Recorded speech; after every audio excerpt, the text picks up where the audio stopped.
Hello story lovers, welcome to drama recorder. तो story start करने से पहले मैं आपसे ये जानना चाहती हूँ कि क्या आपको लगता है कि एक मूर्ख लड़का भारत का सबसे महान कवि बन सकता है? तो आज की स्टोरी इसी पर बेस्ड है। So let's start. तो ये स्टोरी है कालिदास एंड विद्योत्मा की। तो इस स्टोरी में थोड़ा सा ड्रामा, थोड़ी सी कॉमेडी और एक बहुत बड़ा इंस्पिरेशन है। सो मेक श्योर आप इसको लास्ट तक देखें। तो ये कहानी स्टार्ट होती है विद्योत्मा से, जो कि एक प्रिंसेस थी।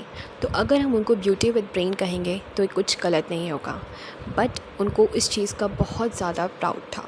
I mean attitude. उनसे इतने सारे स्कॉलर्स हार चुके थे नॉलेज की डिबेट में कि लोग कहते थे इनसे जीतना असंभव है, और शादी तो उससे करना और भी मुश्किल। एक दिन विद्योत्मा ने डिक्लेयर किया कि वो सिर्फ उसी से शादी करेंगी जो उन्हें नॉलेज की डिबेट में हरा सकेगा। तो बाकी सारे पंडित लोगों ने सोचा फिर इसकी शादी कभी नहीं होगी। फिर एक दिन उन पंडितों को एक इंसान दिखा गांव में, जो उसी पेड़ को काट रहा था जिस पर वो बैठा हुआ था। ये सब देखकर वो पंडित लोग बहुत शॉक हुए। तभी उनमें से एक पंडित ने बोला कि ये बिल्कुल परफेक्ट है विद्योत्मा के लिए, हम इसको उसके पास लेकर चलते हैं उसका एटीट्यूड निकालने के लिए। तो वो सभी लोग कालिदास के पास गए और उनसे पूछा, क्या तुम शादी करोगे? तो कालिदास ने बोला, मैं? तो बाकी लोगों ने, पंडित ने बोला, शादी के बाद रोटी मिलेगी, कपड़ा मिलेगा और राजमहल भी। तो कालिदास ने बोला, ठीक है, मैं रेडी हूँ।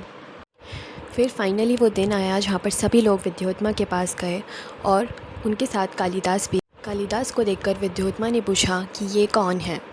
तो बाकी सभी पंडित बोलते हैं कि ये बहुत बड़े इंटेलिजेंट इंसान हैं, आप शायद इनको नहीं जानती, बट ये आपको नॉलेज की डिबेट में हरा सकते हैं, लेकिन उसके लिए एक शर्त है। तो विद्योत्मा ने पूछा, क्या शर्त है? तो सभी पंडितों ने बोला कि आज इनका मौन व्रत है, मतलब ये कुछ आज बोलेंगे नहीं, तो आपको जो भी पूछना है आप इशारों में पूछ सकती हैं।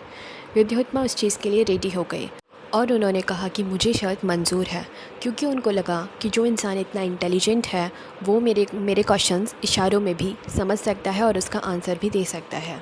तो विद्योत्मा ने पहला क्वेश्चन पूछा और उसके लिए उन्होंने एक फिंगर उठाई, जिसका मतलब था सभी भगवान एक हैं। उनकी एक फिंगर देखकर कालिदास जी को लगा कि वो मेरी एक आँख फोड़ने की बात कह रही हैं। तो इसके रिप्लाई में उन्होंने अपनी 2 फिंगर उठा दी, जिसका मतलब था कि अगर तुम मेरी एक आँख फोड़ोगे तो मैं तुम्हारी दोनों आँखें फोड़ दूँगा। और कालिदास जी की दोनों फिंगर देखकर विद्योत्मा को लगा कि वो ये कहना चाह रहे हैं कि ईश्वर तो एक है, लेकिन उसके साथ साथ जीव जंतुएँ भी होते हैं, इसीलिए उन्होंने 2 फिंगर दिखाई हैं। तो इस चीज़ का आंसर से वो सेटिस्फाई हो गई। फिर विद्योत्मा ने दूसरा क्वेश्चन पूछा, जिसके लिए उन्होंने अपनी 5 फिंगर्स दिखाई, जिसका मतलब था कि हमारी जो शरीर है वो 5 तत्वों से मिलकर बनी हुई है। ये देखकर कालिदास को लगा कि वो ये कह रही हैं कि वो मुझे थप्पड़ मारेंगी, तो इसके बदले में उन्होंने अपना गुस्सा दिखा दिया, जिसका मतलब था कि अगर तुम मुझे एक थप्पड़ मारोगी तो उसके बदले मैं तुम्हें घूंसा मारूंगा। लेकिन उनका मुट्ठी देखकर विद्योत्मा को लगा कि वो ये कह रही हैं कि भले ही 5 तत्व तो अलग अलग हैं, लेकिन मन एक ही है और मन ही सारे तत्वों को कंट्रोल करता है। इसीलिए वो उनके इस आंसर से भी सेटिस्फाई हो गई।